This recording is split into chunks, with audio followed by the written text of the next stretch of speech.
எவ்வளோ பெரிய பேக் வேற எடுத்துட்டு போயிருக்க. ஆமா, எவ்வளோ பெரிய புயல் வந்துச்சு. அதனால 2000 ரூபாய் பலமா கொடுக்குறாங்க. 2000 ரூபாய் ரொம்ப முக்கியமா? நான் எப்படி இருக்கேன் பத்தியா இன்னைக்கு? ஆமா, எங்கக்கா போறீங்க? ஃபயர் பவர் மினிஸ்ட்ரி குரூப்ல இன்னைக்கு கிறிஸ்மஸ் ப்ரோக்ராம் நடக்கு. அதுக்காக நான் போறேன். நீ இன்னும் 2000 ரூபாய்க்கு போறிய? சரி இருங்க, அப்ப எங்க வீட்டுக்காராவது கியூல நிக்க வச்சுட்டு வரேன். அதெல்லாம் எதுக்கு கீ?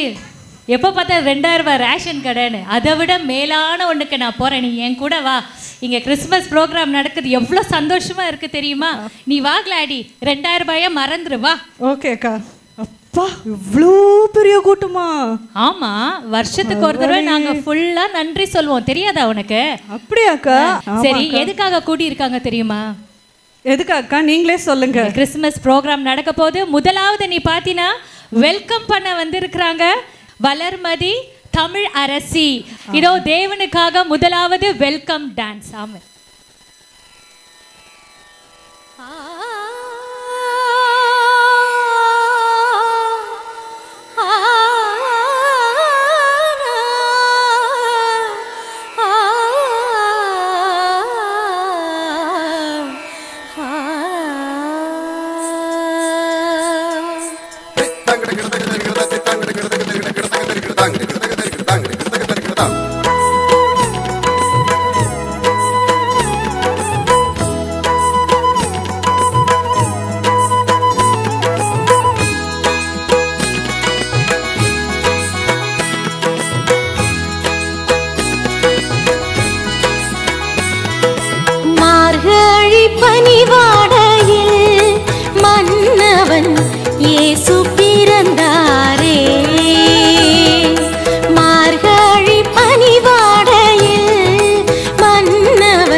அனைவரும் கரகோலம் எழுப்பி வளர்மதி ரூபி எங்களுடைய love and fire power ministry சார்பாக உங்களுக்கு நாங்கள் ரொம்ப தேங்க்ஸ் சொல்லிக்கிறோம். மிக அழகிய நடனம். தாவீதை போல நடனம் ஆடி நாம் ஆண்டவரை நாம் துதிக்கணும் இல்லையா? அப்படிதான் நமக்கு சொல்லப்பட்டிருக்கு. திருப்பாடல் 149:3. எனக்காக பாலன் பிறந்தாருன்னு வந்து ஒரு அழகான ஒரு பாடலை பாட போறாங்க. அதை நாம கேட்போம்.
நல்லா இருக்கீங்களா?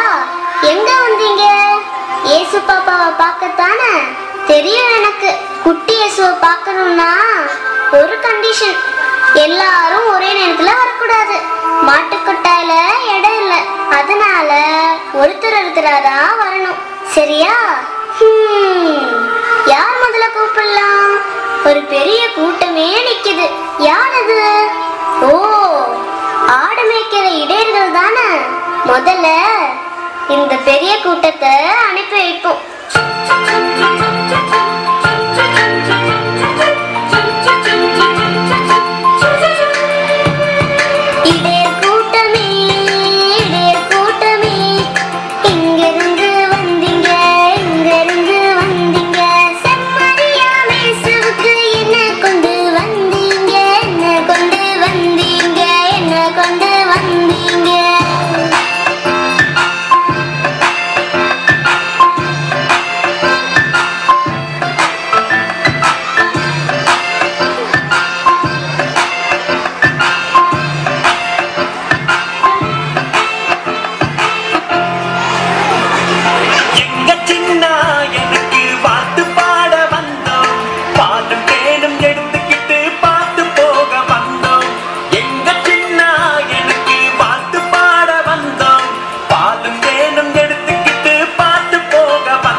சமணசையா பாத்தீங்க எல்லாரும்? அவங்களா உங்ககிட்ட செய்தி சொன்னாங்களா? ஆச்சரியமா இருக்கே. நீங்க எல்லாரும் சமணசையா பாத்தீங்க? நாங்க 12 பேரும் சமணசிகள் பாடினதை கேட்டோம். எவ்வளவு அருமையா பாடினாங்க தெரியுமா? கேட்கவே ஆனந்தமா இருந்துச்சு. அந்த நடு சாமத்துல ஒரு சமணசி எங்க கிட்ட வந்து பேசினாங்க. உங்களுக்காக பெத்தலகேமில இயேசு யூதர்களின் ராஜா பிறந்திருக்காருன்னு சொன்னாங்க. எங்களால நம்பவே முடியல. எவ்வளவு வெளிச்சம், கண்ணே கூசுச்சுன்னா பாரு. ஆஹா, நீங்க ரொம்ப கொடுத்து வச்சாங்க. சேசுசாமி பிறந்த செய்திய நீங்க தான் முதல்ல கேட்டிருக்கீங்க. அத நம்பி இவ்வளவு தூரம் நடந்து பார்க்க வந்திருக்கீங்க. போங்க போங்க, போய் சின்ன இயேசுவ ஆராதிங்க. அடுத்தது யாரு? அங்க மெனு மெனு நினைக்கிறது யாரு? ஓ, குட்டி நட்சத்திரம்.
நீதான் அந்த 3 ஞானிகளையும் கூட்டிட்டு வந்தியோ? அவங்கள எங்க இருந்து கண்டுபிடிச்ச? எங்க இருந்து எவ்வளவு நாளா கூட்டிட்டு வந்த? 2 வருஷமா கூட்டிட்டு வந்தேன், கிழக்கு பக்கத்துல இருந்து. தெரியுமா? அம்மாடியோ, உனக்குதான் எவ்வளவு நல்ல மனசு. அதனாலதான் அழகா ஜொலிக்கிற. உள்ள போ. உன்னை விட குட்டி சேசு எவ்வளவு அழகா ஜொலிக்கிறாரு தெரியுமா? போ போ. ஆமா, எங்க அந்த 3 ஞானிகளும்? அதோ வராங்க.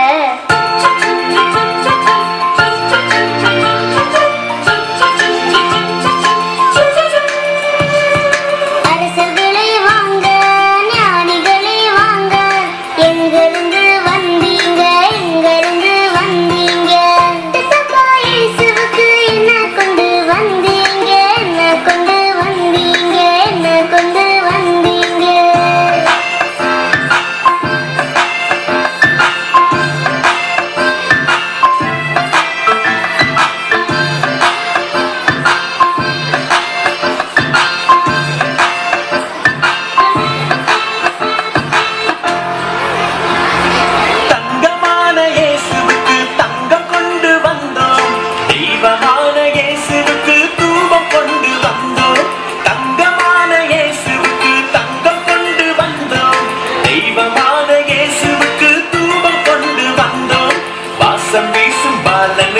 கோலம் கொண்டு வந்தோம், வாசம் வீசும் பாலனுக்கு கோலம் கொண்டு வந்தோம், கோலம் கொண்டு வந்தோம். ஆஹா, என்ன அழகான பரிசுகள்! பாலன் இயேசுவுக்கு பொருத்தமான பரிசுகள். எவ்வளவு நாளா நீங்க 3 பேரும் தேடிட்டு வந்திருக்கீங்க. ஆமா, இயேசு சாமி பிறந்தது எப்படி உங்களுக்கு தெரியும்? ஒரு நாள் ராத்திரி ஒரு புது வால் நட்சத்திர வானத்துல முளைச்சத பார்த்தோம். அது பிறக்கும் போதே இந்த உலகத்தை ஆள போற ராஜா பிறப்பாரு நாங்க ஏற்கனவே படிச்சு தெரிஞ்சு வச்சிருந்தோம். அன்னைக்கு புறப்பட்ட நாங்க நல்ல வேலை, கடவுளோட ஆசீர்வாதத்தால இந்த குட்டி நட்சத்திரம் எங்களை இங்க கூட்டி வந்து சேர்த்துருச்சு. அதான பார்த்தேன். போங்க போங்க, நீங்களும் போய் குட்டி ராஜாவை பார்த்து உங்க பரிசெல்லாம் கொடுங்க. அவர்கிட்ட ஒண்ணுமே இல்ல தெரியுமா? சரி, உங்க பேரெல்லாம் என்ன? நான் பல்தசார், இவர் கஸ்பாரு, அவர் மெல்கியோர். புரிஞ்சுதா? இப்ப வழி தெரிவியா போக? நிச்சயமா, போயிட்டு வாங்க. அது சரி, அது யார் கடைசியா தள்ளாடி தள்ளாடி வர்றது? ஐ, தாத்தா, கிறிஸ்மஸ் தாத்தா.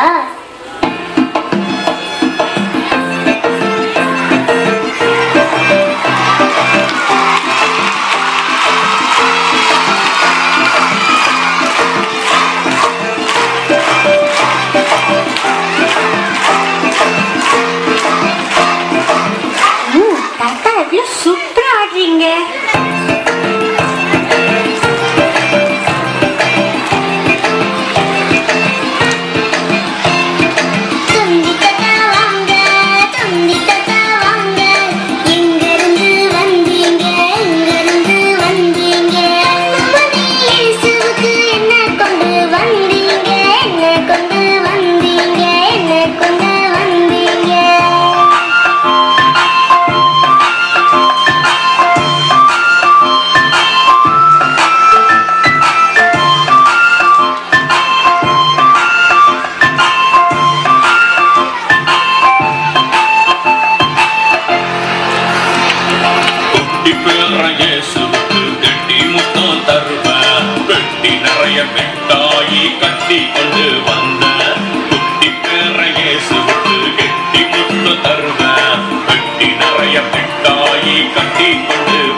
எங்க இருந்து வந்தீங்க?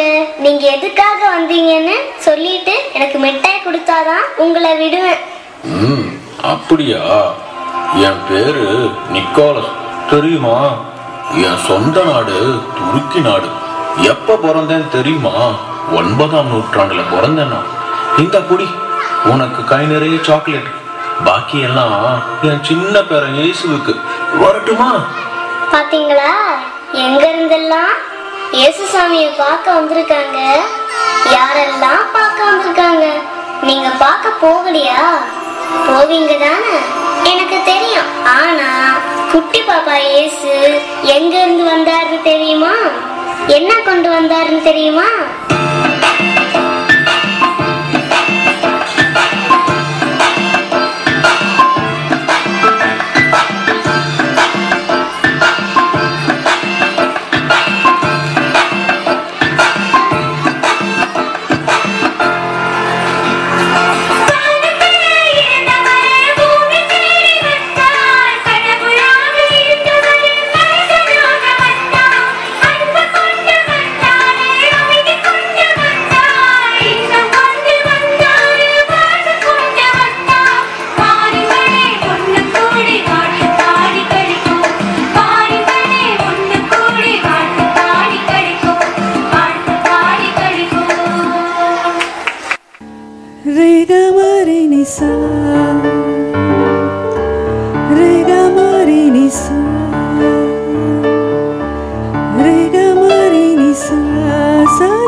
Angels we have heard on high, sweetly singing o'er the plains and the mountains in reply, echo still the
கரங்களை தட்டி பாடுவோமா?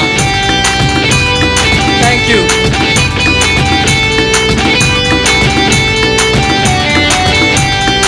ஊரெங்கும் கொண்டாட்டம் மானிட வாழ்வில் உன் விழிமேல் தான் கண் வைக்க பரமன் பிறந்தார். ஊரெங்கும் கொண்டாட்டம் மானிட வாழ்வில் உன் விழிமேல் தான் கண் வைக்க பரமன் பிறந்தார். காலங்கள் முழுக ராஜாதிராஜனை பாடி குறித்திடலாம். நமக்காக ஒரு குமாரன் வந்தார் என்று வணங்கிடலாம். காலங்கள் முழுக ராஜாதிராஜனை பாடி குறித்திடலாம்.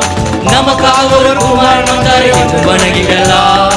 ஊரெங்கும் கொண்டாட்டம் மானிட வாழ்வில் உன் விழிமேல் தான் கண் வைக்க பரமன் பிறந்தார்.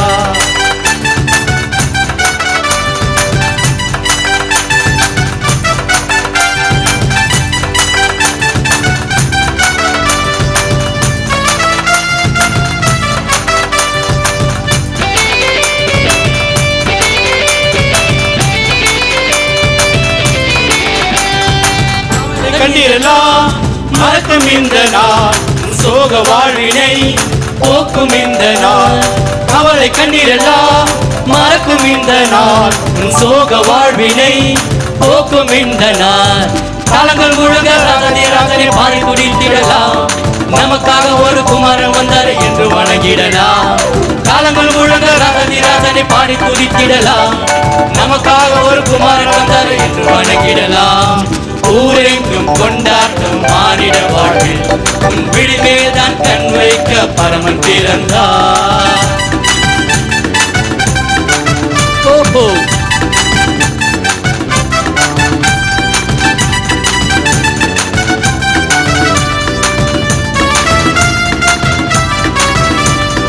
இருண்ட உலகினில் ஞான ஒளியை அளிக்கும் வல்லமையா இயேசு வந்தாரே. இருண்ட உலகினில் ஞான ஒளியை அளிக்கும் வல்லமையா இயேசு வந்தாரே. காலங்கள் முழுக ராஜாதிராஜனை பாடி துதித்திடலாம். நமக்காக ஒரு குமாரன் வந்தார் என்று வணங்கிடலாம். காலங்கள் முழுக ராஜாதிராஜனை பாடி துதித்திடலாம். நமக்காக ஒரு குமாரன் வந்தார் என்று வணங்கிடலாம். ஊரெங்கும் கொண்டாட்டம் மானிட வாழ்வில் உன் பிடிமேல் தான் கண் வைக்க பரமன் பிறந்தார்.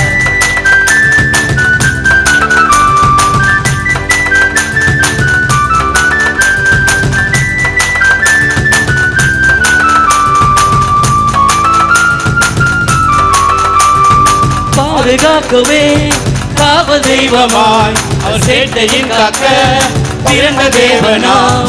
பாதுகாக்கவே காவல் தெய்வமாய் அவர் சேட்டையின் காக்க பிறந்த தேவனாம்.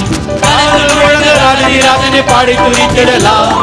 நமக்காக ஒரு குமாரன் வந்தார் என்று வணங்கிடலாம். காலங்கள் முழுக ராஜாதிராஜனை பாடி துதித்திடலாம். நமக்காக ஒரு குமாரன் வந்தார் என்று வணங்கிடலாம். ஊரெங்கும் கொண்டாட்டம் மானிட வாழ்வில் விடிமேல் தான் கண் வைக்க பரமன் பிறந்தார். ஊரெங்கும் கொண்டாட்டம் மானிட வாழ்வில் உன் விடிமேல் தான் கண் வைக்க பரமன் பிறந்தார். காலங்கள் முழுக ராஜாதிராஜனை பாடி துதித்திடலாம். தட்டி நமக்காக ஒரு குமாரன் வந்தார் என்று வணங்கிடலாம். காலங்கள் முழுக ராஜாதிராஜனை பாடி துதித்திடலாம். நமக்காக ஒரு குமாரன் வந்தார் என்று வணங்கிடலாம். ஊரெங்கும் கொண்டாட்டத்தை பாடிடலாம். நமக்காக ஒரு குமாரன் வந்தார் என்று வணங்கிடலாம். ரபப்பா ரபப்பா ரபப்பா ரபப்பா ரபப்பா ரபப்பா ரபப்பா ரபப்பா ரபப்பா ரபப்பா ரபப்பா ரபப்பா.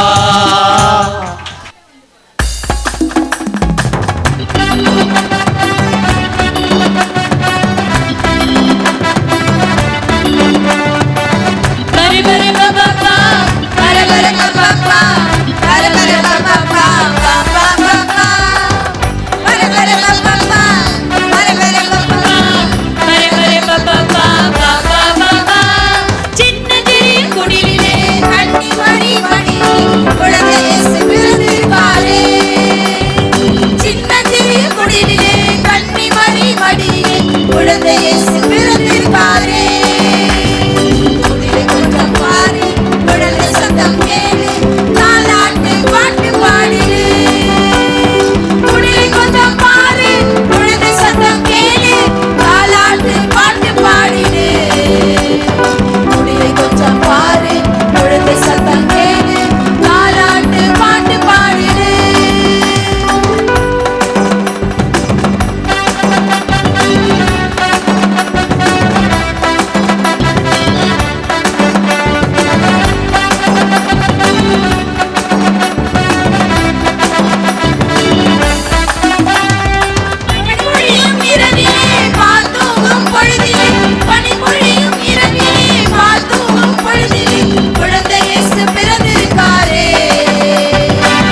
ஆஃபனேஜ் நாம் கொடுத்துட்டு இருக்கிறோம்.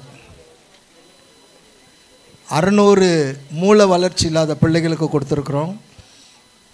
கடைசி எய்ட்ஸ் நோயில் கடைசி ஸ்டேஜ் மாதவரத்தில் சிஸ்டர்ஸ் நடத்துகிறாங்க, மதர் தெரேசா சிஸ்டர்ஸ், அவங்களுக்கு கொடுத்துருக்குறோம்.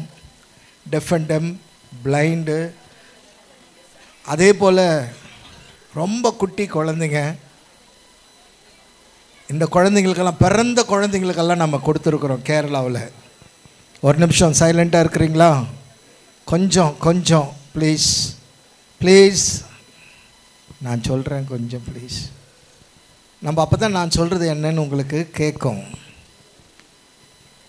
இந்த ஆஃபனேஜ் கொடுக்கறது முதல்ல கடவுள் எனக்கு ஒரு சென்டரை காமிச்சு கொடுத்தாரு. ஆக்சுவலி நான் கவர்மெண்ட் ஆஃபீஸில் ஒர்க் பண்ணுற காலத்திலேருந்தே இப்படி நான் சின்னதாக செஞ்சுட்டு இருந்தேன், செக்ரட்டேரியட்டில் ஒர்க் பண்ணுறச்சே. அதுக்கப்புறம் ஒரு பெரிய லெவலில் செய்யணும் அப்படின்னு சொன்னால் கேரளாவில் ஒரு சென்டர் இருந்தது. அந்த சென்டரில் போய் பார்த்தோம்னாக்கா நீங்கள் நம்ப மாட்டீங்க, 15 வயசு 16 வயசு அதாவது அந்த அந்த மெச்சூரிட்டியே இல்லாத வயசில் பிள்ளைங்க கன்சீவாக இருந்தாங்க. அந்த சென்டரில் அந்த குழந்தைகளுக்கு பிரசவம் பார்க்குற வரைக்கும் சென்டர் எடுத்து நடத்தும். மதர் ஃபீடிங் கொடுக்க மாட்டாங்க. சப்போஸ் அந்த பிள்ளைய பண்ண ஆட்களே கேட்டால் தான் அந்த குழந்தையும் அவங்களையும் கொடுப்பாங்க. அப்படிப்பட்ட ஒரு சென்டரில் ஒரு 25 குழந்தைகளுக்கு முதல்ல செய்ய கடவுள் எனக்கு இருதயத்தில் அந்த பாரத்தை கொடுத்தார். நான் சென்னையிலேருந்து ஜான்சன் பேபி பவுட்ரு, சோப்பு, இதெல்லாம் ஒரு பெரிய பாக்ஸ் நிறைய நான் கொடுத்து அமிச்சேன் அந்த குழந்தைங்களுக்கு. அந்த சென்டரில் நான் போய் பார்க்குறச்ச அந்த குழந்தைங்கள மேலே இப்படி சாய்ச்ச உடனே அந்த பாசம் ஃபீல் ஆச்சு. அதே நேரத்தில் அந்த இடத்துல ஒரு 15 வயது பிள்ளைக்கு பிசாசு பிடியில் இருக்குது, ப்ரெக்னெண்ட்டாகவும் இருக்குது. ஆண்டவர் அந்த பிசாசு பிடியிலிருந்தும் கடவுள் விடுதலை கொடுக்க கிருபை செய்தார். அதிலிருந்து தொடர்ந்த பயணம் 26 வருஷமாக நாம் செஞ்சிட்டு இருக்கிறோம். இதில் எல்லாருக்குமே ஆசீர்வாதம் தான். ஆமென். இந்த லவ் அண்ட் ஃபயர் பவர் மினிஸ்ட்ரியில் நாம் விதைக்கிற சின்ன விதைகள் அத்தனையுமே உங்கள் ஜெனரேஷனுக்கு, உங்கள் பிள்ளைகளுக்கு மேலே நீங்கள் கிரெடிட் சேர்த்து வைக்கிறீங்க. எத்தனை பேர் ஆமேன்னு சொல்கிறீங்க? சத்தமா? இன்னும் சத்தமா? பத்தலை, கேட்கல? ரைட்ஸெல்லாம். இப்போ நம்ம மத்தியில் ஃபாதர் அவங்க சென்டரை குறித்து ஒரு சில வார்த்தைகள் பேசுவாங்க. அன்புக்குரியவர்களே, என் பேர் ஃபாதர் தாமஸ். தமிழ்நாட்டில் 5 இடங்களில் இறக்கும் தருவாயிலுள்ள அனாதைகளுக்குள்ள காப்பகங்கள், முதியோர் இல்லம் இல்லை, முதியோர் இல்லத்துக்கு அடுத்த கட்டம் palliative care for the dying. ரோட்டில், ரயில்வே ஸ்டேஷனில், பஸ் ஸ்டாண்டில், பிரிட்ஜுக்கு அடியில் பேண்டு நாரி புழு பிடிச்சி மனிதமான் விழுந்து எந்த முதியோர் இல்லமும் எடுக்காதவர்களை மட்டும் நாங்கள் எடுத்து பராமரிப்போம். தமிழ்நாட்டில் 39 டிஸ்ட்ரிக்ட்ஸ் இருக்குது. ஒவ்வொரு டிஸ்ட்ரிக்ட்லேயும் சராசரி 50 முதியோர் இல்லங்கள் இருக்குது. ஆனால் hospice for the dying, destitute நாங்கள் நடத்துகிற 5 மட்டும்தான் தமிழ்நாட்டில் இருக்குது. போதும். முதல்ல அன்னை தெரேசா சிஸ்டர்ஸ் அதை எடுத்து நடத்திட்டு இருந்தாங்க, டையிங் டெஸ்டிடியூடுன்னு. இப்போது அவங்க நடத்த முடியறதில்ல. நான் ஏதோ மடத்தனமாக துணிச்சலாக நடத்திக்கிட்டு இருக்கேன், ஹைகோர்ட்டினுடைய சப்போர்ட்டோடு. எனக்கு எதிராக சொல்லக்கூடாது, ஒரு குறிப்பிட்ட மத சார்புள்ள அரசியல் பார்ட்டி நான் எலும்பு கூட ஏற்றுமதி பண்ணுறேன், உடல் உறுப்புகளை ஏற்றுமதி பண்ணி பணத்தை சம்பாதிக்கிறேன் என்றெல்லாம் 2018 பெரிய ஊடகங்கள் மூலமாக பெரிய இது கொண்டாந்தாங்க. 9 ஹைகோர்ட் கேஸுகளை ஜெயிச்சு மீண்டும் அந்த 5 இல்லங்களையும் சீரும் சிறப்புமாக நடத்தி வருகிறோம். எங்களுடைய இல்லங்களில் ஆரம்பித்து இப்போ 19 வருடங்கள் ஆகின்றன. இந்த 19 வருடங்களில் 8500 பேர் இறந்திருக்கிறார்கள். அந்த 8500 பேரையும் எங்களுடைய இல்லங்களிலேயே நல்லடக்கம் செஞ்சுருக்கிறோம். அப்படின்னா என்ன அர்த்தம்? ஒரு பாடி கூட வெளியே யாருக்கும் கொடுத்து அனுப்பினதில்லை. காரணம், எல்லோரும் அனாதைகள், கைவிடப்பட்டவர்கள். அது மட்டும் காட்டுகிறது. இதுக்கென்றே அமைக்கப்பட்ட கல்லறை, வோல்ட் சிஸ்டம். என்னுடைய எல்லா 5 இல்லங்களிலேயும் அந்த வோல்ட் சிஸ்டம் ஆஃப் பெரியல் இருக்கிறது. சின்ன சின்ன பெட்டி மாதிரி இருக்கும். அந்த இடத்துல வெறும் துணியில் பேக் பண்ணி, கஃபின் எல்லாம் பெட்டியெல்லாம் கிடையாது, வெறும் துணியில் பேக் பண்ணி பூவெல்லாம் வச்சு எங்கள் ஸ்டாஃப் எல்லோரும் ஒன்றா சேர்ந்து அனைத்து மதத்துக்கும் உரிய பிரார்த்தனை கூறி அந்த நபரை கடவுள் பாதம் ஒப்படைப்போம். அந்த வால்ட்டு திறந்து அந்த வால்ட்டுக்குள்ளே அப்படியே வச்சிருவோம். அந்த வால்ட் எப்படி வேலை செய்யுதுன்னா நீங்கள் பாருங்கள், நான் ஃபுல்லாக சொல்ல மாட்டேன். அப்படியாவது நீங்கள் பார்க்கணும். தமிழ்நாட்டில் நாங்கள் மட்டும்தான் ஹைகோர்ட்டுன்ற ஆர்டரோடு அந்த மாதிரி வால்ட்டு சிஸ்டம் வச்சுருக்கிறோம். வேறு பல பங்குகள்லாம் ட்ரை பண்ணியிருக்காங்க. ஆனால் அந்த குறிப்பிட்ட மத சார்புள்ள அந்த பார்ட்டி அவங்களெல்லாம் அடித்து ஒதுக்கியிருக்காங்க. நாங்கள் துணிச்சலாக நடத்துகிறோம், ஹைகோர்ட்டினுடைய அனுமதியோடு. கேரளாவில் 2 ஹைகோர்ட் ஆர்டர்ஸ் சுற்றுப்புற சூழ்நிலையை பாதிக்காத மேஸ் பெரியலுக்குள்ள மிக சிறந்த மெத்தட் ஆஃப் பெரியல் என்று 2 ஹைகோர்ட் ஆர்டர் கேரளாவில் கிடச்சிருக்கு. அதை வச்சுக்கிட்டு நாங்கள் இங்கே கொண்டாந்து இந்த ஹைகோர்ட்டில் காட்டினோடனே எங்களுக்கு அது ஆர்டர் கிடச்சிருச்சு. So we are running the hospices like that. So அன்பார்ந்தவர்களே, இந்த 5 இல்லங்களிலே நடத்துறது சிஸ்டர்ஸ், வேறு ஃபாதர்ஸ் எல்லாம் யாரும் இல்லை. 75 வயசு கிழமை, நான் ஒருத்தர் தான். மீதி இங்கே 2 பேர் வந்திருக்கிறாங்க, என்னுடைய ஸ்டாஃப். எல்லாம் லேபி. சாந்தி எங்கள் தேவா வா வா. ஸோ எல்லாம் லே பீப்புளை வச்சுட்டு தான் நடத்திட்டு இருக்கேன். 45 பெய்டு ஸ்டாஃப் இருக்கிறாங்க. 45 பேருக்கும் என்னுடைய பிள்ளைகள் மாதிரி அவங்கள வச்சுருக்கிறேன். இவங்கெல்லாம் எத்தனை வருஷமாக வேலை செய்கிறாங்க? 12 years. 12 வருஷமாக என்கிட்ட வேலை செய்கிறாங்க. என்னோடு தங்கி இருக்கிறாங்க. பாலேஸ்வரத்தில் எங்கே வேலை செய்கிறாங்களோ அந்த இடத்துல அவங்க குடும்பத்தோடு எல்லோரும் தங்கியிருப்பாங்க. அங்கேயே தங்கியிருந்து தான் வேலை செய்கிறோம். 365 நாளும் பீயிலேயும் மூத்திரத்திலேயும் துர்நாற்றத்திலேயும் அந்த சேவை செய்ய வேண்டியதாக இருக்குது. காரணம், 35% பேஷண்ட்ஸுக்கு எங்கே உள்ளவங்களுக்கு பவல் கண்ட்ரோல் இல்லை, பிளாடர் கண்ட்ரோல் இல்லை. அப்படின்னா என்ன அர்த்தம்? அவங்கள அறியாமலே 1க்கு 2க்கு போயிட்டே இருப்பாங்க. நாள் பூரா அவங்கள கவனிக்கிறது, டயப்பர் மாற்றிக்கிட்டே இருக்கணும். டயப்பருக்கு மட்டும் ஒவ்வொரு மாதமும் இந்த 650 பேஷண்ட்ஸ், இந்த 5 இல்லங்களில் 650 பேஷண்ட்ஸ் இருக்காங்க. அவங்களுக்கு டயாப்பருக்கு மட்டும் 2 லட்சம் ரூபா ஒவ்வொரு மாதமும் ஆகிறது. இந்த கஷ்டமான வேலை உங்கள் வீட்டில் ஒரு தாத்தா பாட்டியெல்லாம் நீங்களே வச்சுருந்தீங்கன்னா அதனுடைய அருமை தெரியும். எவ்வளோ தான் சுத்தம் பண்ணாலும் அந்த நாத்தம், அந்த ஸ்மெல் போகவே போகாது. அந்த மாதிரி இப்போ எங்கள் இடத்துலலாம் விசிட்டர்ஸ் நிறைய பேர் வருவாங்க, உங்களை மாதிரிப்பட்டவங்க. ஒரு சில கேத்தலிக்ஸ் உள்ளே வரும்போது சேலை வச்சுக்கிட்டு மூக்கை பொத்திக்கிட்டு உள்ளே வருவாங்க. நான் சொன்னேன், மேம் அது பண்ணாதீங்க.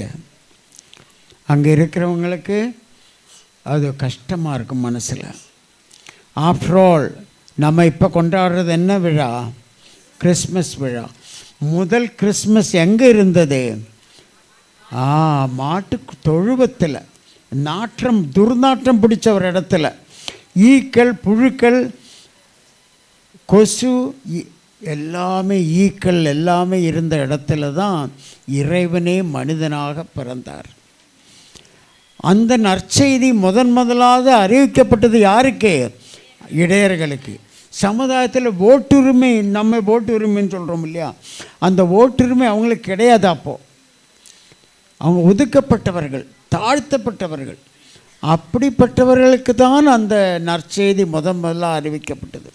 ஸோ இன்றைக்கு கூட அந்த இறைவன் பிறப்பது இப்படிப்பட்டவர்கள் மத்தியில் தான் என்பதை உணர்ந்து இந்த மக்களுக்கு இறைவனை தொடுவது போல ஒரு இது. நான் ஒரு சின்ன இது நான் முதலாக ஆரம்பிக்கும்போது திண்டுக்கல் கொடை ரோட்டில் தான் ஆரம்பித்தேன். இப்போ 5 இடத்துல இருக்குது. அப்போ கொடை ரோட்டில் ஆரம்பிக்கும்போது அங்கே 300 பேர் இருந்தாங்க. டெய்லி 3 பேராவது அங்கே இறந்துக்கிட்டு இருந்தாங்க. அப்படிப்பட்ட ஒரு நாள் மத்தியானம் எனக்கு போலீஸ் ஃபோன் பண்ணுறாங்க, ராஜாஜி ஆஸ்பத்திரியிலேருந்து.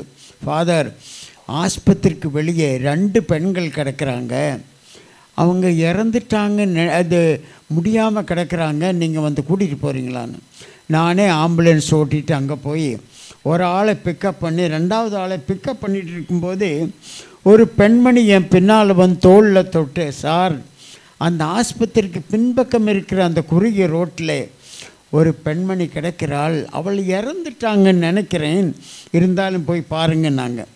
நான் அங்கே விரைந்து சென்றதும் நம்ம சொன்ன மாதிரி ஒரு பெண்மணி ஏறக்குறைய 30 வயது இருக்கும், முகம் குப்புற, வலது கால் சாக்கடையில், இடது கால் வெளியே என்ற மட்டிலே படுத்திருந்தாள். அந்த வெளியே இருந்த இடது காலில் பெரிய புண்ணு வந்து வெடித்து அந்த வெடிப்பிலிருந்து ஈக்கள், புழுக்கள், சலம் எல்லாம் வந்து கொண்டே இருந்தது.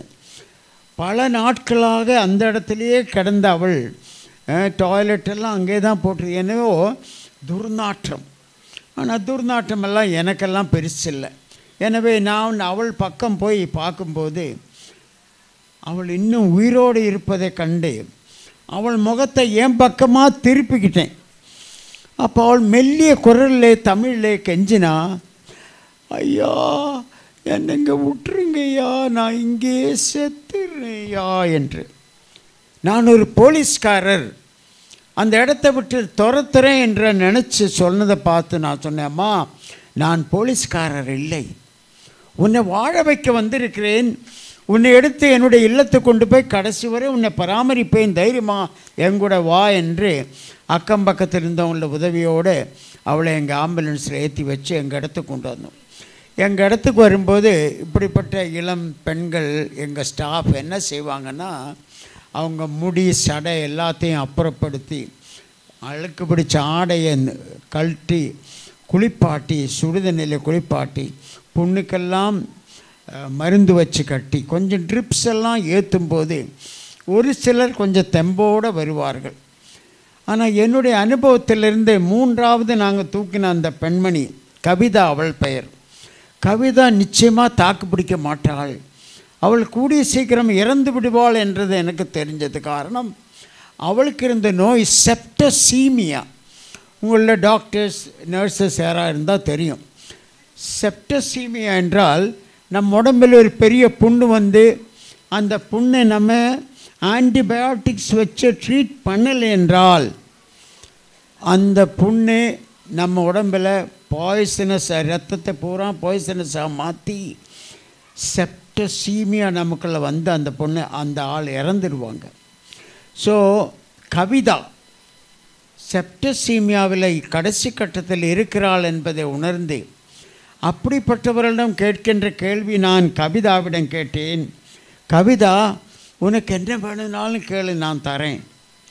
இன்னும் கடைசி கட்டத்தில் யாரும் நகை நட்டு பணம்னு கேட்க மாட்டாங்க, நம்ம கேட்போம். கடைசி கட்டத்தில் உள்ளவங்க கேட்க மாட்டாங்க, தைரியமாக அவங்கள்ட்ட கேட்கலாம். ஸோ கவிதாவிடம் கேட்டேன், அம்மா உனக்கு என்ன வேணாலும் கேளு, நான் தரேன்னு.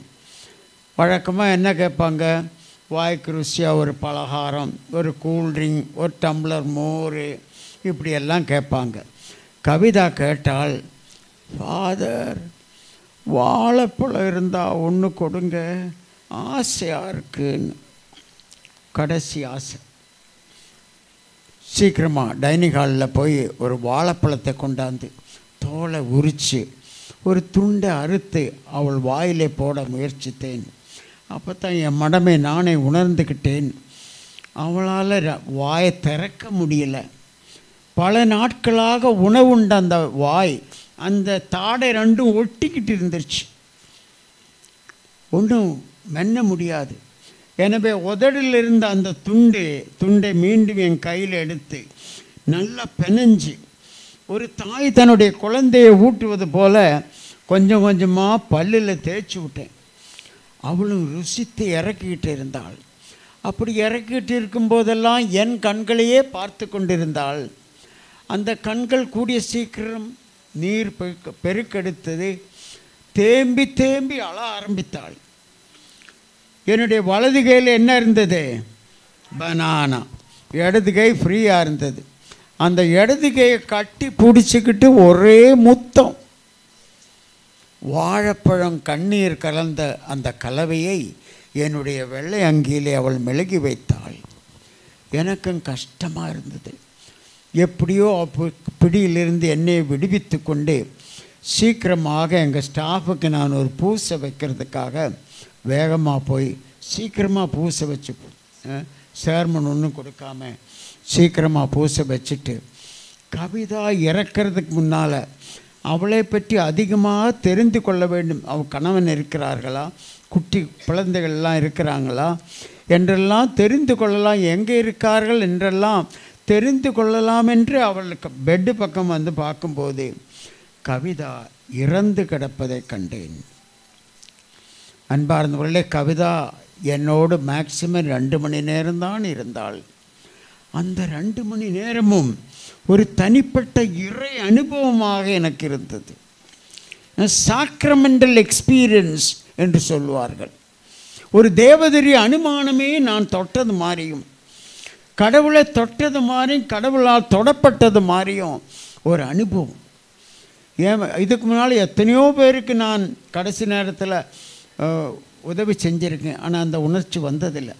இந்த கவிதாவை தொடும்போது, கவிதா எனக்கு முத்தம் தரும்போது அந்த தேவதரி அனுமானத்தை நானே உணர்ந்து கொண்டேன். அன்பார்ந்தவர்களே, ஒவ்வொரு ஞாயிற்றுக்கிழமையும் நாம் கோயிலுக்கு எதுக்கு போகிறோம்? அந்த தேவதரி அனுமானத்திலே பங்கு பெறுவதற்கு, கடவுளுடைய வார்த்தையில் கேட்டு அவரால் ஊட்டப்பட்டு நிறைப்பப்பட்டு ரீசார்ஜ் ஆகி நம்ம வாழ்க்கை பாதையில் போகிறதுக்காக நம்ம வர்றோம். அதே தேவதரி அனுமானம் கோயிலுக்கு வெளியே நம்ம அனுபவிக்கலாம். இப்படிப்பட்ட கவிதைகளை தொடுவதனாலேயும், கவிதைகளால் தொடப்படுவதனாலேயும், அவங்களுக்கு ஒரு டீ காப்பி வாங்கி கொடுப்பதனாலேயும், ஒரு அன்பு வார்த்தையை கூறுவதனாலேயும் அதே தேவதரி, அதே தெய்வத்தை நாம் தொட முடியும் என்ற உண்மையை நான் அன்று கற்றுக்கொண்டேன் கவிதா மூலமாக. அன்பார்ந்தவர்களே, எங்கள் இல்லத்தில் யாராவது இறந்தால் உடனடியாக எங்கள் ஸ்டாஃப் என்ன பண்ணுவாங்கன்னா, ஒரு பழைய துணியில் பேக் பண்ணி, வழக்கமாக சேலைகள்லாம் நிறைய கிடைக்கும் எங்களுக்கு, கஃபின் பெட்டியெல்லாம் கிடையாது, வெறும் துணியில் பேக் பண்ணி ஒரு பூவெல்லாம் வச்சு ஒரு ட்ராலியில் இதுக்கென்றே அமைக்கப்பட்டிருக்கிற vault system of burial, concrete vault இருக்கும், பேங்கில் இருக்கிற வால்ட் மாதிரி, அது ஒன்று திறந்து எங்கள் ஸ்டாஃப் எல்லோரும் ஒன்றா இணைந்து அனைத்து மதத்துக்கும் உரிய பிரார்த்தனை கூறி அந்த கவிதாவை இறைபாதம் ஒப்படைக்கும் போது, கவிதா எனக்கு தந்த முத்தங்களை பற்றி எங்கள் ஸ்டாஃபுக்கு நான் பகிர்ந்து கொண்டேன். கவிதா எனக்கு தந்த முத்தங்கள் எனக்கு தனிப்பட்ட முறையில் தந்த முத்தங்கள் இல்லையம்மா, உங்கள் அனைவருக்குமாக சேர்ந்து பகிர்ந்தளிக்கப்பட்ட முத்தங்களே அவை. அதுவும் கவிதாவின் முத்தம் மட்டுமல்ல, இயேசுவே உங்களுக்கு தருகின்ற முத்தமாக அதை ஏற்றுக்கொள்ளுங்கள். மனித குலமே ஒன்றாக இணைந்து 365 நாளும் பீயிலே மூத்திரத்திலேயும் துர்நாற்றத்திலேயும் நீங்கள் செய்கின்ற இந்த சேவையை பாராட்டி மனித குலமே உங்களுக்கு தருகின்ற முத்தமாக அதை ஏற்றுக்கொள் என்று என்னுடைய பிள்ளைகளுக்கு நான் உற்சாகம் ஊட்டினேன். காரணம், இவங்களுக்கெல்லாம் சம்பளம் இருக்குதான், ஆனால் சம்பளத்துக்காக இவங்க வேலை செய்ய முடியாது. 12 வருஷம் இருந்திருக்கிறான். சம்பளத்துக்கு வேறு நினச்சிருந்தா எவ்வளோ வேறு பெட்டர் வேலைக்கு போயிருக்கலாம். ஆனால் போகாமல் என்னட்டே இருக்கிறாங்க என்னுடைய எல்லா ஸ்டாஃபும். என்னுடைய பிள்ளைங்க மாதிரி நான் வச்சுருக்கிறேன். அவங்களும் நல்லா இந்த சேவையை செய்கிறாங்க. வேறு சொன்னேன் இல்லையா, ஃபாதர்ஸ் சிஸ்டர்ஸ் எல்லாம் யாருமே இல்லை. ஸோ லே பீப்புள், இந்த காலத்தில் லே பீப்புள், உங்களுடைய காலம்தான் இது. ஃபாதர்ஸ் சிஸ்டர்ஸ் எல்லாம் இனிமேல் இந்த மாதிரி வேலைக்கு யாரும் வரமாட்டாங்க. இந்த கிழவனோட இந்த வேலை முடிஞ்சிடும். புரியுதா? அதனால் இப்போ எனக்கு என்னாச்சுன்னா என்னுடைய எஃப்சிஆரை கட் பண்ணிட்டாங்க. எஃப்சிஆர்ன்னு என்ன? Foreign contribution regulation act of India. நான் இங்கிலாண்டில் லீட்ஸ் என்ற மறை மாவட்டத்தில் உருவானவர். 31 வருஷம் அங்கே இருக்கிறேன். நான் எனக்கு ஹார்ட் அட்டாக் பைபாஸ் எல்லாம் வந்ததுனால அந்த கோல்டு கிளைமேட் எனக்கு ஒத்து வராதனால என் பிஷப்பினுடைய அனுமதியோடு டாக்டர் அட்வைஸ் பேரில் நான் திரும்பவும் தமிழகம் வந்து இந்த சேவை ஆரம்பித்தேன். இப்போ இங்கே வந்து நல்லா இருக்கிறேன். பாருங்கள் எவ்வளோ தெம்போடு இருக்கிறேன்னு. 75 வயசுலேயும் 75 வயசுலேயும் தெம்போடு இருக்கிறேன். தைரியமாக செய்கிறேன். ஆனால் இந்த வருஷம் பார்த்து என்னுடைய எஃப்சிஆரை கட் பண்ணிட்டாங்க. எஃப்சிஆரை கட் பண்ணதுன்னா எவ்வளோ கட்டு தெரியுமா? ஒவ்வொரு மாதமும் 12 லட்சம் கட்டு. என்னுடைய பழைய பங்கு மக்கள் எல்லாம் சேர்ந்து இங்கிலாண்டில் ஒன்றா சேர்ந்து எனக்கு ஒவ்வொரு மாதமும் குறைந்தபட்சம் 12 லட்சம் அனுப்பிட்டு இருந்ததே இப்போது நின்று போச்சு. ஒரு வருஷமாக பணம் இல்லை. என்ன பண்ணுறது? இவங்களெல்லாம் போயிட்டு வாங்க, ஆட்டங்க்ளோஸ் கிழவனுக்கு அப்படின்னு சொல்லிவிடலாமா? 650 பேஷண்ட்ஸ் இருக்காங்க, எல்லாரையும் திருப்பி தெருவுக்கு அனுப்பலாமா? 9 ஆம்புலன்ஸஸை ஓட்டுறோம். அந்த 9 ஆம்புலன்ஸையும் வெளியே விற்றுட்டு இழுத்து சாத்தி இது போதும் என்று உட்காரலாமா? இல்லை துணிச்சலா ஒவ்வொரு பங்கு பங்காக போய் மக்களிடம் இதை பற்றி எடுத்து கூறி, நம்ம இந்தியா என்பது உலகத்திலேயே 5வது இடத்தை பொருளாதாரத்தில் பிடிச்சிருக்கிற நாடு. இங்கிலாண்டெல்லாம் 6வது 7வது இடத்துக்கு போயிடுச்சு. இந்தியா அடுத்து 4வது இடத்தை பிடிக்க போகுது. இந்தியாவில் பணம் இருக்கிறது. நான் அங்கெல்லாம் வாழ்ந்திருக்கேன்னு எனக்கு தெரியுது. இந்தியாவில் மிடில் கிளாஸ் ஃபேமிலின்னு சொல்லுவாங்க இல்லையா, நடுத்தர குடும்பம், அவங்க தான் நம்ம எல்லாரும். நடுத்தர குடும்பம் அமெரிக்காவில் இருக்கிறத விட அதிகமாக இருக்கான். அது எப்படின்னு கேட்பீங்க. நமக்கு ஒரு 40,000 ரூபா தான் மாதம் வருமானம். 30,000 40,000. அவனுக்கு $4,000 வருமானம் ஒவ்வொரு மாதமும். அவனும் நடுத்தரம், நம்மளும் நடுத்தரம். ஆனால் நம்ம நடுத்தரக்காரங்க 40,000 ரூபா வச்சுருள்ளவங்க ஈஸியாக வீடை கூட்டுறதுக்கும் பாத்திரம் கழுவுறதுக்கும் ஒரு ஆளை 1 hour நம்ம வீட்டு வேலைக்கு ஆளை வரவழைக்கலாம். ஆனால் அவனால் முடியாது. 1 மணி நேரத்துக்கு $30 $40 கொடுத்தால்தான் அப்படிப்பட்ட சேவை வேறு யாராவது வந்து செய்வாங்க. அந்த மாதிரி சேவையெல்லாம் அவனே செய்யணும். அதனால் நம்ம நாட்டில் இருக்கிற நம்ம மிடில் கிளாஸ், நம்ம எல்லோரும் மிடில் கிளாஸ். அது நான் பல இடத்துல ஃப்ரான்ஸில், ஜெர்மனியில், இங்கிலாண்டில் பல இடத்துல வாழ்ந்திருக்கிறதுனால எனக்கு அதை பற்றி தெரியுது. அன்பார்ந்தவர்களே, நாம் நினச்சோம்னா இந்த சேவை நிச்சயமாக நடத்தலாம். 97% இந்துக்களும் முஸ்லீம்களும் மற்ற மதத்தினரும் உள்ள இந்த நாட்டிலே அடிப்படை கிறிஸ்துவம் என்ன என்பதை சேவை வடிவத்திலே செய்து காட்டக்கூடிய இந்த 5 நிறுவனங்கள் நிற்கணுமா வேண்டாமா, இந்த கிழவனோடு முடிஞ்சிருமா வேண்டாமா என்பது நீங்கள் தீர்மானம் எடுக்க வேண்டும் என்று ஒவ்வொரு பங்காக போய் மக்கள்கிட்ட சொல்லிகிட்டு இருக்கேன். 1 வருஷமாக சொல்லிகிட்டு இருக்கேன். 1 வருஷத்தில் எத்தனை வாரம் இருக்குது? 52 வாரம். அந்த 52 வாரத்தில் 2 வாரம் நான் என்னுடைய டயசிஸ் லண்டனுக்கு போயிட்டு வந்தேன். மீதி 50 வாரமும் ஒவ்வொரு பங்காக போயிட்டு, இன்றைக்கி போயிட்டு வந்த பங்கு வெள்ளிவாக்கம் 3 பூசை முடிச்சிட்டோம். சாயந்தரம் 6 மணிக்கு இன்னொரு பூசை இருக்குது. அந்த மக்கள்கிட்ட சொல்லி நீங்கள் தான் தீர்மானம் எடுக்கணும். இது நம்முடைய சேவை. நம்மெல்லாம் பங்காளிங்க. எதில் பங்காளி? திருச்சபை என்ற அந்த ஆர்கனைசேஷன் உள்ள நபர்கள். அப்படி என்பது நாம் உணர்ந்தோம் என்றால், ஒவ்வொரு குடும்பமும் உணர்ந்ததென்றால், இது நம்முடைய சேவை தொடர வேண்டும் என்று நீங்கள் நினச்சிங்கன்னா இந்த சேவையை தொடரலாம். இல்லைன்னா அவ்வளோதான், ஆட்டம் க்ளோஸ். எனவே அன்பார்ந்தவர்களை, இந்த வாய்ப்பு தந்து எனக்கென்று இந்த நிறுவனமானது இந்த வருஷம் 5 இடங்களில் வச்சுருக்கிறோம். திண்டுக்கல், உத்திரமேரூர், தாம்பரம், வேலூர், பாண்டிச்சேரி. இப்போ 6வது ஒன்று முடிச்சுட்டு சரி போதும் அப்படின்னு நினைக்கும்போது ஒரு உங்கள் மறை மாவட்டத்தில் உள்ள ஒரு குருவானவர் ஃபாதர் நம்பிக்கைநாதன் ஒரு நாள் எனக்கு கூப்பிட்டு சொல்கிறார், ஃபாதர் எங்கள் அப்பா அம்மா ஞாபகமாக நாங்கள் உங்களுக்கு 93.5 சென்ட் லெஸ் தேன் 1 ஏக்கர் திருநின்ற ஊர், அந்த இடத்துல உங்களுக்கு நான் தரப்போகிறேன் ஃபாதர்னு. ஃபாதர் வேண்டாம், வயசு கல்லடு, வேறு எவ்வளோ யங் ப்ரீஸ்ட் இருக்காங்க, அவங்கள்ட்ட கொடுங்க, ரிலீஜியஸ் ஆர்டர்ஸ் இருக்காங்க, அவங்கள்ட்ட கொடுங்க, அவங்க நடத்துவாங்க. நோ ஃபாதர், நீங்களே தான் நடத்தணும் என்று எங்கள் ட்ரஸ்ட் பேரில் அந்த 93 சென்ட்டை எழுதி வச்சுட்டாங்க. அங்கெல்லாம் 1 ஏக்கருக்கு கவர்மெண்ட் கைட்லைன் வேல்யூவே 2 கோடி. அப்படிப்பட்ட இடத்துல நியர்லி 1 ஏக்கர் 93 சென்ட் எழுதி வச்சுட்டு அதுக்குள்ளே எங்கள் எஃப்சிஆரையும் கட்டு என்ன பண்ணுறது? ஆனால் அப்படி மனம் தளர்ந்த கிழவன் இல்லை இது, புரியுதா?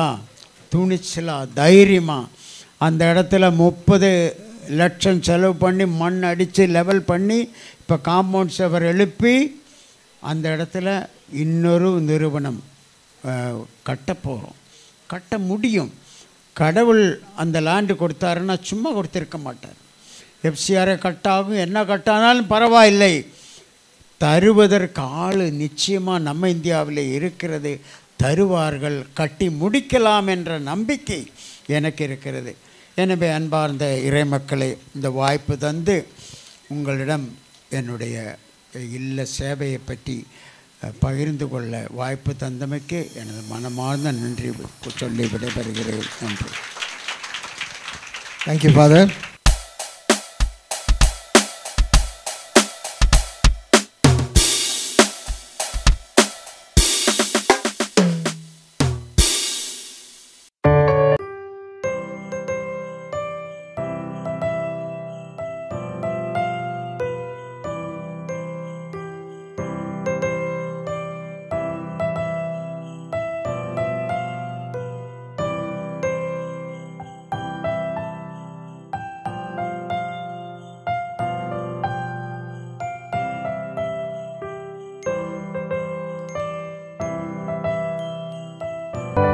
வானிலும் பூமியிலும் மேலான நாமம் ராணாதிவானவரே சுவின் நாமம்.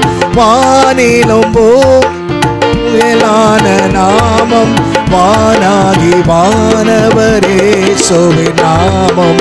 இயேசுவின் நாமம் இனிதான நாமம், இணையெல்லா நாமம் இன்ப நாமம். என்னுள்ளம் தேவன் பால் பொங்கி வழியுதே, ஏசன்னை ரட்சித்தார் நான் ஆடி பாடுவே. என்னுள்ளம் தேவன் பால் பொங்கி வழியுதே, ஏசன்னை ரட்சித்தார் நான் ஆடி பாடுவே. எவரும் அறியாமல் என் உள்ளம் பொங்குதே, என் உள்ளம் பொங்கி பொங்கி பொங்கி பொங்கி வழியுதே. ஐயா வாழ்க வாழ்க உம் நாமம் வாழ்க. கண்களை மூடி கரங்களை தட்டி வாழ்க ரபலமா வாழ்க உம் நாமம் வாழ்க. எளிமையான எங்களையே என்றும் நினைப்பவரே, எளிமையான எங்களையே என்றும் நினைப்பவரே, எங்கள் ஒளிம ஒளிமயமே துணையாளரே உள்ளத்தினாருதலே சொல்லுமா எங்கள் ஒளிமயமே ஆமென் துணையாளரே உள்ளத்தினாருதலே ஐயா வாழ்க வாழ்க நாமம் வாழ்க கரங்களை அசைத்து ஐயா வாழ்க எல்லா கரங்களை அசைத்து வாழ்க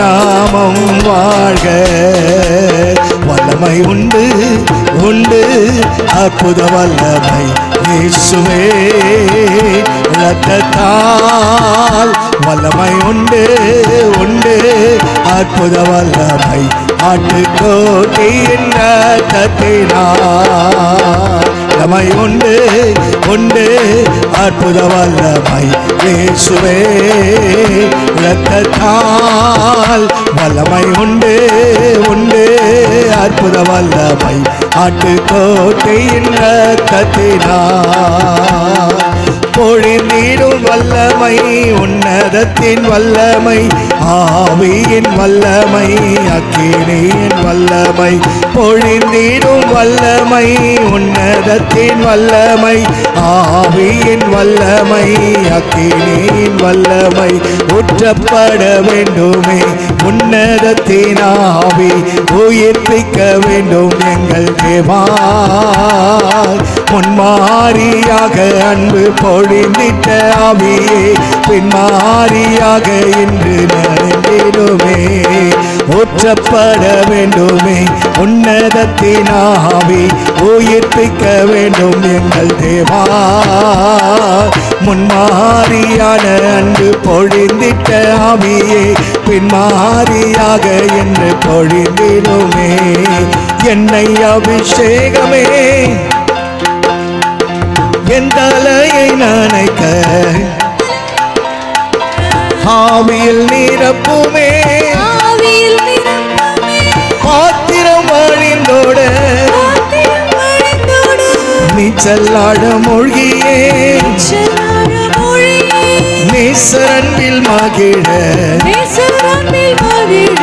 அக்கினி அபிஷேகம் எந்த நாவல் தீர்த்திடும் ஊற்றப்பட வேண்டுமே உன்னதத்தின் ஆவி உயிர்ப்பிக்க வேண்டும் எங்கள் தேவா பொன்மாரியாக அன்பு பொழிந்திட்ட ஆவி பின்மாரியாக என்று